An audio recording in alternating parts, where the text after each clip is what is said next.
Eu quero cumprimentar todos com a paz do Senhor Jesus Cristo, dizer Shalom Adonai a todos. Você está no canal Águia Teológica, isso mesmo, a águia já está voando nesta hora da noite. São 8 horas e 12 minutos, domingo. Estamos aqui para pregar a palavra de Deus, estudar a palavra de Deus. Já quero convidar você a fazer parte do nosso canal, fazer parte da nossa família. Somos uma família aqui. Estamos chegando aí a uma quantidade, deixa eu ver aqui, a uma quantidade de... É um canal que está crescendo. 47 inscritos com 52 vídeos, né? Estamos chegando aí a 50 inscritos, queremos chegar até 100 inscritos neste mês e passar disso. Meus irmãos, eu convido você para se inscrever no canal, compartilhar os nossos vídeos, deixar o seu comentário, dar o seu like, ativar o seu sininho, para que você possa ficar informado dos nossos vídeos e dos nossos conteúdos que estamos aqui postando. Tá bom? Você vai ser edificado. E dessa forma você vai estar fazendo também a obra de Deus. Você vai estar ajudando o canal e também fazendo a obra de Deus, tá bom? Olha só, eu tenho aqui uma palavra de Deus para a sua vida. Uma mensagem profética vindo do trono de Deus para a sua casa, para a sua igreja, para a sua família. Aqui você aprende a Bíblia. O canal Águia Teológica tem a intenção de estudar de forma exegética, bíblica, cristocêntrica, exegética, de forma bíblica, cristocêntrica, ortodoxa, ler a Bíblia e receber a mensagem de Deus de forma equilibrada e não de forma sensacionalista. Eu não estou aqui para trazer para você revelações puramente, vamos dizer, sensacionalista no sentido de que eu vi isso, eu vi aquilo, eu vi isso, não. Eu estou aqui para pregar de fato a palavra de Deus e ensinar você a Bíblia. E conforme aquilo que o próprio Espírito Santo nos revelar, vindo verdadeiramente do trono de Deus, estaremos aqui trazendo em forma de conhecimento bíblico. Amém? Em forma de conhecimento bíblico. Veja bem, você conhece os livros dos profetas menores? Os livros dos profetas menores são 12, tá bom? Temos os profetas maiores e temos os profetas menores. Oséias, Oséias, Joel, Amós, Obadias, Jonas, Miqueias, Naum, Sofonias, Ageu, Zacarias, Malaquias, etc. São 12 profetas menores. Esses profetas menores não são menores porque são menos ungidos por Deus ou porque suas revelações não têm tanto poder, não têm tanta clareza. São menores no sentido de que escreveram menos, porém suas mensagens são poderosas. E eu não sei se você conhece os 3 profetas pós-exílicos, ou pós-exílio, ou pós-cativeiro: Ageu, Zacarias e Malaquias. Mas é sobre Ageu que eu quero falar com você. Ageu, ele tem apenas, vou pegar aqui a King James, tá bom? A Bíblia King James. Ageu tem apenas 2 capítulos, tá bom? Ageu tem apenas 2 capítulos. Ele fica ali próximo de Zacarias, Ageu, Zacarias e Malaquias. Ageu tem apenas 2 capítulos. É um livro muito pequeno, é muito gostoso de ler o livro do profeta Ageu, mas é preciso que você tenha que se ambientizar com os relatos, aquilo que aconteceu no período deste profeta. O que era um profeta? O profeta era um mensageiro. E por que Ageu está localizado no meio dos profetas pós-exílicos, que são apenas pós-exílio ou pós-cativeiro, que são apenas 3, Ageu, Zacarias e Malaquias? Nós podemos chamar Ageu de o ancião. Ele já era um ancião quando entregou as suas palavras ou as suas revelações ou os seus oráculos proféticos. Vamos localizar agora o período em que Ageu profetizou. Veja bem, a Bíblia fala que se Israel obedecesse ao Senhor, a Bíblia diz que se os judeus obedecessem à palavra de Deus, seriam abençoados dos altos céus, com chuva, seriam abençoados com o orvalho, a terra daria o seu fruto, as nações que se aproximavam de Israel seriam dissipadas, não venceriam Israel. Mas quando Israel dava as costas para Deus, está escrito que eles estavam quebrando a aliança, o pacto que Deus tinha com eles, e como consequência de quebrar a aliança, de não colocar Deus como prioridade em suas vidas, abandonarem a Deus e seguirem a outros deuses ou fazerem alianças com nações pagãs, Israel seria punido severamente por causa de sua obediência, sempre com a intenção de que Israel retornasse para o Senhor, o seu Deus, tá bom? Você vai aprender sobre essas questões no Pentateuco, que é Êxodo, Levítico, Números e Deuteronômio. Você vai descobrir a aliança de Deus com Abraão, a aliança palestínica, a aliança davídica, a aliança mosaica. Então você vai conhecer a história do povo de Deus, judeus, a partir de Abraão até Malaquias, mas você vai conhecer a história do povo judeu, o nascimento, o surgimento, as próprias alianças no Pentateuco. O Pentateuco é Gênesis, Êxodo, Levítico, Números e Deuteronômio.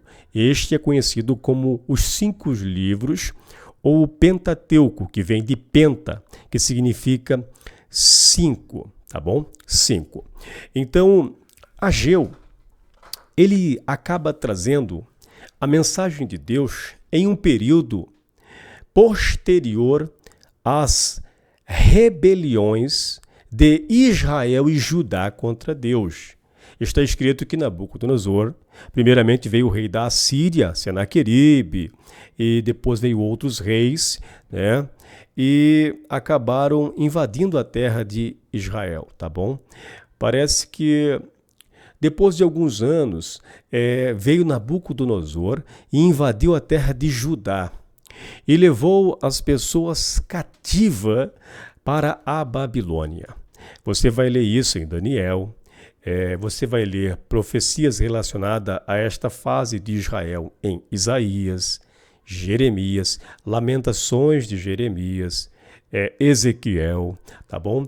Então, o povo israelita foi levado cativo para terras distantes. Israel foi levado para a Babilônia. E Babilônia acabou se tornando uma potência na época de Nabucodonosor. Israel foi levada cativa, foi retirada dali da sua terra, de Jerusalém, de Israel, e foi levada para a Babilônia. Lá, o povo começou a viver em condições não muito favoráveis. Mas com o tempo, havia uma profecia de que Israel retornaria para sua terra após ser provada na região de Babilônia e voltaria para sua terra. Então, Isaías falou de um certo homem chamado Ciro. Jeremias também escreveu que após tantos dias ou anos, Israel retornaria. 70 semanas de anos, vamos dizer assim. Deixa eu ler aqui onde é que eu posso lhe repassar para você essas profecias, tá bom? Isaías 44, versículo 24 e ao 45, 2. Isaías 46 ao 47. Nós temos também, em Jeremias 25, 11, tá bom? Tudo isso fala a respeito do que aconteceria com Israel e quanto tempo depois eles retornariam do cativeiro ou de Babilônia. Chegando esse período de que eles retornassem, eles voltaram para Israel e voltaram cerca de 50 mil pessoas. E a Bíblia diz que Ciro permitiu que o povo de Deus voltasse para Israel e adorasse o seu Deus naquela cidade, naquele país, naquela região, e reconstruíssem o templo e etc. É aí que você passa a conhecer o livro de Esdras, o livro de Neemias você passa a conhecer também o livro de Zacarias, Ageu, Malaquias, porque estes livros, Esdras, Neemias, Ester, Zacarias, Ageu, Malaquias, dá para você ler estes livros proféticos e históricos, vamos dizer assim, juntos, tá bom? Juntos, porque estão relacionados ao mesmo período. O povo voltando na autoridade do rei, voltando com a permissão do rei, com cartas e autorização da corte real para que retornassem para Israel, para Judá, e reconstruísse o templo. Quando eles retornaram, está escrito que eles construíram, edificaram um altar a Deus e começaram a sacrificar os animais em adoração a Deus, porque ali existiam nações furiosas nas redondezas, nas áreas limítrofes da terra de Israel, e os judeus estavam temendo também esta situação. Está escrito a partir de Esdras capítulo 2, está escrito ali que voltaram cerca de 50 mil judeus, dentre eles de 11 a 12 líderes das tribos. Voltaram aqueles que puderam provar e comprovar a sua descendência, a sua tribo, e eles retornaram para a região de Israel. Quando eles construíram o altar, logo após algum tempo, eles decidiram edificar o templo do Senhor, porque essa era a missão, reconstruir a cidade, reconstruir o templo de adoração a Deus. E esse templo, ele é um símbolo e um objeto importantíssimo para a nação de Israel daquele período. Era e ainda é até hoje. Existe promessa até hoje para Israel e para esse templo. Mas naquele período de pós-exílio, de pós-cativeiro, eles tinham ali grande estima por esse templo. E quando eles voltaram para construir o templo na cidade prometida, na terra de Israel, está escrito que quando eles colocaram os alicerces do templo, a sua fundação, os samaritanos se levantaram contra a obra de Deus. Lá está escrito assim, os opositores, os adversários, aquelas nações que estavam ali na terra, que o reino, ou que o rei da Síria, quando levou o povo ali do reino do norte para terras distantes, colocou um outro povo na região de Samaria, e agora esse povo que estava ali, habitando ali na região de Samaria, quando viram os judeus reconstruindo ou querendo levantar o templo, colocando o seu alicerce, pediram que eles também pudessem participar da obra e construir o grande templo de Deus naquela cidade. Porém, aqueles homens eram opositores e inimigos de Israel porque eram pagãos, e a intenção daquelas pessoas não era de fato reconstruir ou construir ou levar a cabo a obra do Senhor, mas sim de enfraquecer as mãos, mas sim de inimizade, usado por espíritos malignos, por inveja, usado de tal forma para que Israel parasse de fazer a obra de Deus. Então eles chegaram lá com uma metodologia de amizade, de aliança. Olha, permita que nós construamos com vocês o templo do Senhor. Está escrito que os líderes de Israel, os anciões e Josué, não Josué, aqui o Josué do tempo de Moisés, mas o Josué, sumo sacerdote, e Zorobabel, que era o governador naquele período. Algumas pessoas creem que Zorobabel também se chamava Sesbazar. Outros falam que era outra pessoa, que Sesbazar era uma pessoa e que Zorobabel era outra. Enfim, estava ali Zorobabel e Josué, ou Josué, o sumo sacerdote ou o sacerdote, e eles disseram que não era permitido que uma nação que não fosse judeus ou israelita construíssem o templo de Deus. Deus não queria aquele tipo de aliança. E houve uma grande ali perseguição, ao ponto de eles lutarem e mandarem até mesmo cartas para que a construção daquela obra parasse. É isso mesmo. Com o tempo ali, eles conseguiram, aquelas nações próximas, aqueles povos próximos à terra de Israel, conseguiram fazer com que a obra parasse. Isso mesmo. Aqui eu quero trazer para você aqui um ponto, algo importante para a sua vida. Primeiro, toda vez que você se dispõe a fazer a obra de Deus, a colocar Deus como prioridade em sua vida, sempre o inimigo vai querer te desanimar, vai querer parar a obra de Deus, vai querer te desestabilizar, impedir que venha ser acabada ou que a vontade de Deus venha a ser concretizada na sua vida, na sua vida. E foi dessa forma que aconteceu. Por vários anos, a obra de Deus, ou a construção do templo naquela região, ficou parada.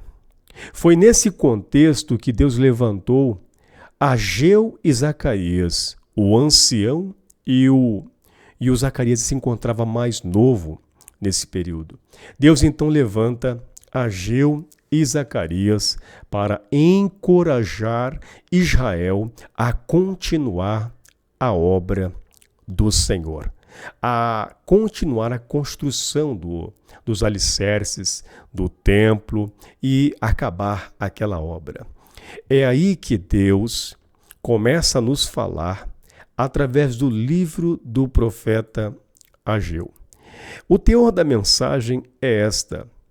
Na verdade, Deus traz aqui uma revelação poderosa e que ela serve também para as nossas vidas no tempo de hoje.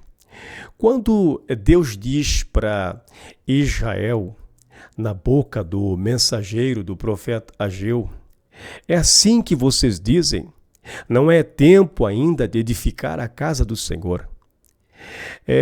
O povo, por causa das perseguições, por causa das lutas, por causa do impedimento, do desânimo, acabaram entendendo que se Deus quisesse de fato que a sua obra fosse concluída ou realizada, eles não teriam perseguições, ou Deus estaria providenciando um livramento, uma forma, um milagre para que eles continuassem a obra.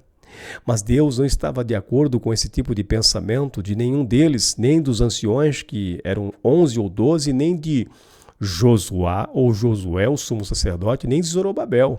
Deus queria que eles permanecessem unidos, vitoriosos, animados e que continuassem a fazer a obra de Deus. Mas de acordo com as dificuldades, de acordo com a grande luta que eles estavam passando, está escrito que Josué, Zorobabel e as multidões ou aquelas pessoas, aquele restante do povo que foram com essa missão para fazer a obra, para reconstruir o templo, depois a cidade, depois os muros, eles acabaram apenas cuidando de suas próprias vidas. É isso mesmo, cuidando de sua própria casa. Estava acontecendo ali então uma inversão de valores. Está escrito que eles estavam, vamos dizer assim, em vez de cuidar da casa de Deus ou colocar como prioridade a obra de Deus, eles estavam ali cuidando de suas próprias realizações humanas.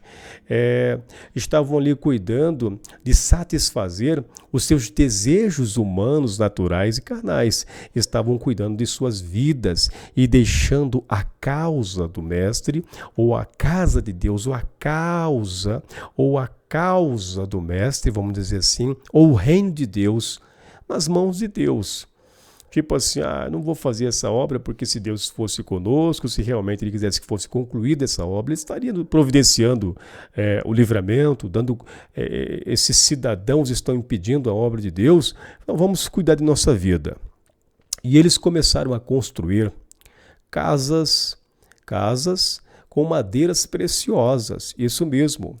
Aquelas pessoas que foram para fazer a obra, que foram para levantar o grande templo daquele período, o templo daquele período, acabaram usando o material em suas próprias casas, usando as coisas que eram de Deus para dar ali, para ter luxo na época. Está escrito assim, no versículo de número 3 do capítulo 1 de Ageu. Veio, pois, a palavra do Senhor pelo ministério do profeta Ageu, dizendo: é para vós tempo de habitardes nas vossas casas estucadas, e esta casa há de ficar deserta? Ora, pois assim diz o Senhor dos Exércitos, aplicai o vosso coração aos vossos caminhos. Veja bem, as pessoas inverteram as prioridades. Israel preferiu cuidar de sua própria vida, seu conforto, seu luxo, do que continuar fazendo a obra de Deus ou procurar saber qual é a vontade de Deus. E com isso, Deus falou a eles: acaso é razoável que vocês cuidem de suas próprias vidas, de seu luxo? Essas casas estucadas eram casas que eram feitas com madeiras de cedro. Por dentro elas eram, vamos dizer assim, para esconder as rochas, as pedras daquele período, era colocado madeira por dentro da casa, né? Revestimento de madeira de cedro, madeira de lei, vamos dizer assim. E Deus está, olha, vocês estão cuidando, vocês têm casas luxuosas, vocês estão vivendo, entre aspas, uma vida que favorece somente a vocês e a minha casa, que é um objeto e símbolo da minha aliança com Israel, o ponto de encontro, que é o lugar onde eu encontro com o meu povo para os abençoar e no qual eu recebo a adoração deles. Vocês estão cuidando de suas próprias vidas ou invertendo as prioridades, quando na verdade esta casa ou templo reconstruído é uma demonstração do meu poder e de que retornei ao povo de Israel. Por isso Deus disse para os israelitas daquele período, para aquele povo que veio com Zorobabel e Josué: aplicai o vosso coração aos vossos caminhos. Faça uma reflexão, ó povo judeu. Observai o que vocês estão decidindo, faça uma reflexão. Olha o que está acontecendo. Tente refletir aonde é que está a causa de que vocês não são de fato abençoados. Estão vendo seca? Vocês estão vendo que as coisas não andam nada bem? Período de seca, não chove, a terra não dá o seu fruto. Vamos ver aonde Deus falou isso, né? Versículo 4 do capítulo 1. É para vós tempo de habitar nas vossas casas estucadas, e esta casa há de ficar deserta. Versículo 5. Ora, pois assim diz o Senhor dos Exércitos, aplicai o vosso coração aos vossos caminhos, semeais muito e recolheis pouco. Comeis, mas não vos fartais. Bebeis, mas não vos saciais. Vesti-vos, mas ninguém se aquece. E o que recebe salário num saquetel furado. Assim diz o Senhor dos Exércitos, aplicai o vosso coração aos vossos caminhos. Sobe o monte e trazei madeira, e edificai a casa, e dela me agradarei, e eu serei glorificado, diz o Senhor dos Exércitos. Então, o motivo da derrota, o motivo porque a terra não estava produzindo seus frutos, porque que não havia chuva, quando eles plantavam trigo, vamos dizer assim, milho, vamos dizer assim, soja, né? Se fosse hoje, não dava muita soja, não recolhia muitos sacos, né? Não havia ali um retorno para que eles se alegrassem. E quando eles plantavam, não havia chuva suficiente. Quando eles plantavam, a terra não dava o seu fruto suficiente. Eles estavam gemendo, estavam sofrendo seca. Então, eles estavam plantando, tinham semente, mas a plantação e o retorno das suas colheitas não era uma boa colheita, um bom retorno. Estava tendo seca, estava tendo grandes catástrofes na parte climática. Eles estavam ali recebendo toda essa, vamos dizer assim, essa colheita que não era favorável, né? Mas aí existe aquela pergunta: quem estava causando todo esse estrago? Quem estava causando ou permitindo que a situação do povo ficasse dessa forma? Qual era o problema? O que estava acontecendo? O problema era que eles não estavam priorizando a vontade de Deus. Meu querido, quando você não prioriza a vontade de Deus, Jesus disse em Mateus, capítulo de número 6, buscai o reino dos céus e a sua justiça, e as demais coisas vos serão acrescentadas. Buscai primeiramente o reino de Deus. Eles tinham deixado Deus e sua obra como segundo plano naquela época. E Deus estava mandando que eles fizessem uma reflexão.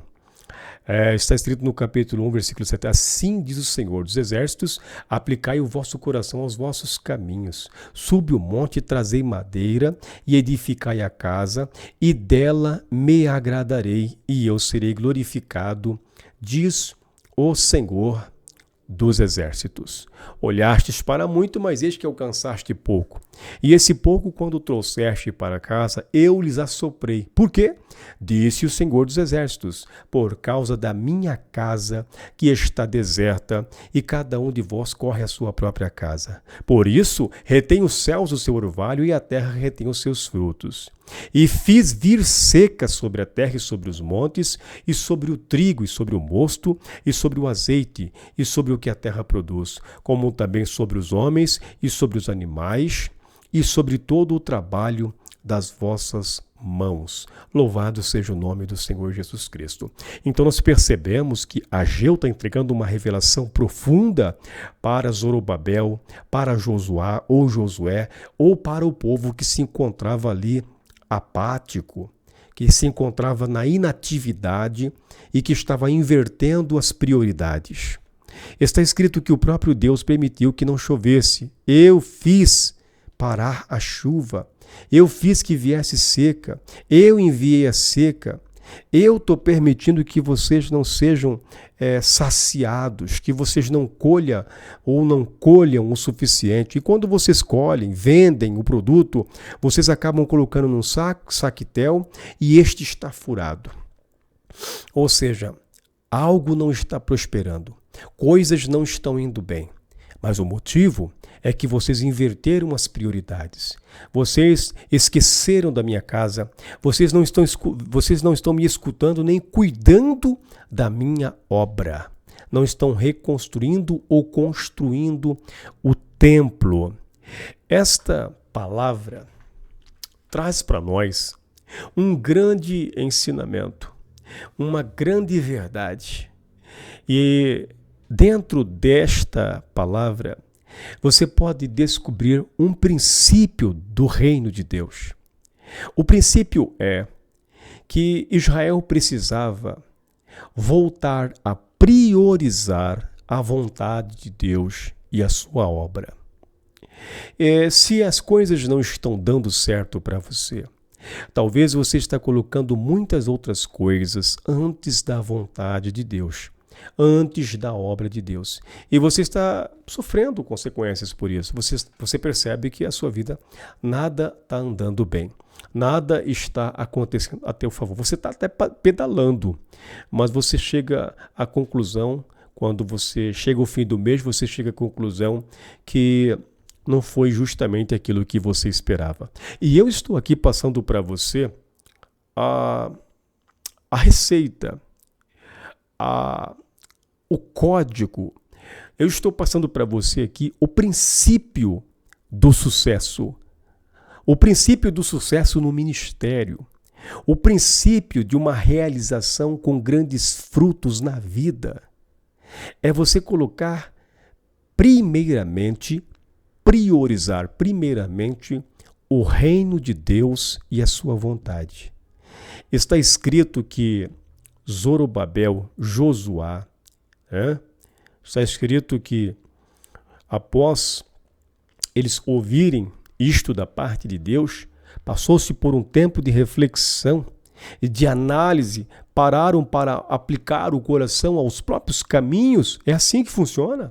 Muitas vezes a gente está vendo tantas coisas acontecerem, está tão desanimado, tão triste, ou até mesmo as coisas não estão dando certo. É preciso que você pare alguns dias para que você possa fazer uma reflexão, aplicar o seu coração ao seu caminho. É isso, fazer uma reflexão, usar de sabedoria, parar um tempo para pensar naquilo que você tem colocado como prioridade em sua vida. Não pode existir nada entre você e o seu amor por Deus. Não pode existir nada entre o seu amor e o amor de Deus. Amarás o Senhor teu Deus de todo o teu coração, de todas as tuas forças, de todo o teu espírito, de todo o teu entendimento e o próximo como você mesmo. Então eles pararam para refletir e está escrito no versículo 13, né? A partir do versículo 12 está escrito que eles ouviram, temeram a palavra do Senhor, Josué, Zorobabel, o governador, o sacerdote, o restante do povo, temeu o povo diante do Senhor, temeu a palavra, aceitou a palavra. Aí então, após eles aceitarem a palavra, verificaram que realmente estavam invertendo as prioridades, decidiram fazer o que Deus queria. Depois disso, a palavra do Senhor nos diz em Ageu capítulo 1, versículo 13. Aí que veio outra mensagem de Deus a Ageu. Está escrito: então Ageu, o embaixador do Senhor, falou ao povo conforme a mensagem do Senhor, dizendo: eu sou convosco, diz o Senhor dos exércitos. Aleluia. Então Deus está dizendo: olha, vocês ouviram minha palavra e temeram. Versículo 14 diz: e o Senhor levantou o espírito de Zorobabel, filho de Sealtiel, príncipe de Judá, e o espírito de Josué. Está escrito que o espírito do resto do povo, e vieram, trabalharam na casa do Senhor dos exércitos. Eles ouviram a mensagem do profeta, verificaram que tinham invertido as prioridades e resolveram fazer a vontade de Deus. Depois disso está escrito que o profeta veio a eles com outra mensagem dizendo: assim diz o Senhor, eu sou convosco. E então eles começaram a fazer a obra, a trabalhar na obra do Senhor e acabaram concluindo esta obra. Querido, aquilo que eu quero lhe dizer é que quando você coloca Deus como prioridade em sua vida, quando você coloca Deus como aquilo que é primeiro, você não inverte os valores, você prioriza o reino de Deus, a sua palavra, a sua vontade. Está escrito que Deus é contigo, tá bom? Está escrito que Deus vai abençoar com o fruto da terra, com chuva dos céus. Então, em nome de Jesus, a partir de hoje, comece a priorizar o reino de Deus e a sua palavra. E Deus vai chegar e vai falar contigo: eu sou contigo, eu sou convosco. E os céus se abrirão e o fruto que a terra não tem dado passará a lhe entregar, e você verá a bênção do Senhor na sua vida, no seu ministério e na sua família. Um grande abraço, que Deus lhe abençoe. Deus é contigo.